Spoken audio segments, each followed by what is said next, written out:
Hello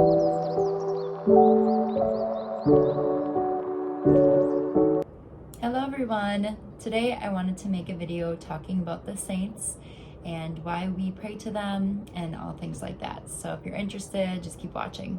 So I wanted to make this video because I think it's important to know kind of the Catholic view of why we have saints in general. So I also am going to be starting a new series on my channel called Stories of the Saints, where I kind of go through and talk about each specific saint and their life, their ministry, and kind of how they still impact our world today.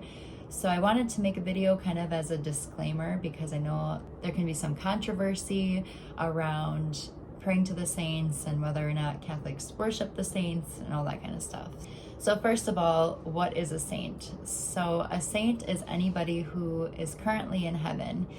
So some examples of this are Saint Maria Goretti, Saint John Bosco, Saint Teresa of Lisieux, people like that you might have heard of already, or if you read their name in books, or if you've seen their name online, and they have a saint or ST before their name, that just means that they are currently in heaven because the Catholic Church has canonized them as a saint. There's a long process that kind of goes into canonizing a person based on the way that they live their life. It actually can take sometimes it can take over a century to canonize a person as saint.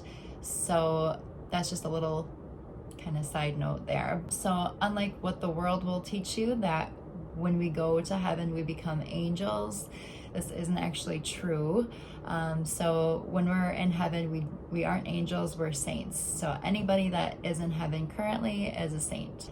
The next thing is whether or not Catholics worship the saints. So this is kind of a controversy that people have, that they like to say that Catholics worship the saints and we idolize them, and this isn't accurate. We do pray to them, but basically it's the same as asking a friend here on earth to pray for you. So if you have something going on in your life and you ask your friend to pray for you, they're lifting up prayers for you to God. So it's no different than asking a saint to pray for you here on earth. And what better person to ask for prayers than somebody who has lived their life in holiness and is now known to be in heaven. So that's kind of the reason that we pray to saints. We do not worship them. We don't have them as idols or anything like that. We don't hold them to a higher standard than God. It's just kind of another person to pray for you, just like you would ask here on earth. So that's just something to clear that up. But there are a lot of miracles that have happened because of different saints and the way that they lived. So some examples are in a video that I made about Saint Maria Goretti.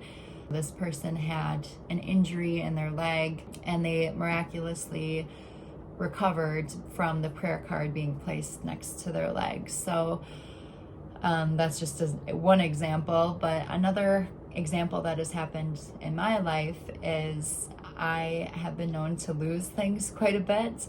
And so probably pretty much on a daily basis, I ask St. Anthony for help and prayers to help me relocate the things that I lost. So I've never had him let me down at this point yet. I have this necklace. My necklaces are a little tangled. Let me find it here.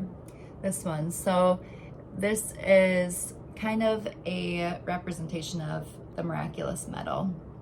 It isn't technically the exact same, but Mary's on here, and I just really liked how dainty this necklace is. So I wear this every day, and at one point it had broke and I didn't realize it, and so I lost it.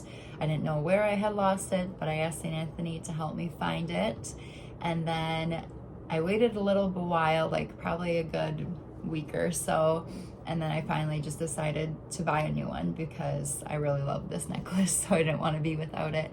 And then probably a month later, I found my original necklace on the ground, or on the floor of my room, kind of in the carpet. So, and it was in a place where you would think that I would have seen it, but I had looked everywhere and I just, for some reason, I didn't find it. When I did end up finding it, it was kind of in the middle of my carpet. So either I didn't look hard enough or who knows, but I did end up finding it eventually. So now I have 2 of them. So that's just an example that St. Anthony always kind of comes through for me, even if it takes a while. I recently had something happen where I had lost something that I couldn't remember where I put it, and I just recently found it, and this was a couple weeks ago. So like I said, even if it takes a little while, I do eventually find the thing that I was looking for. So I highly recommend asking for St. Anthony's prayers if you ever lose anything, because I've never had a hard time finding something, even if it takes longer than I would like it to. But yeah, so that's just a small example, but there are big examples of miraculous healing, as I kind of mentioned, and I'm sure we'll talk about in future videos. So yeah, that is pretty much it. I highly recommend finding a saint if you're going through something. There's a patron saint for almost every illness and ailment that we go through here on earth. So if you find whatever saint is the patron saint of that thing, you can pray to them, ask them for their prayers, and I think that would really help you to be able to get through whatever you're going through at that time. So yeah, that is about it. Like I said, I just wanted to make a little disclaimer because I know it can be a little controversial, and I understand the concern of maybe thinking that we are holding a saint as higher than God or Jesus, and that's just not the case at all. But yeah, thank you guys for watching, and I hope this made sense, and I will see you in future videos. Thanks guys. Bye.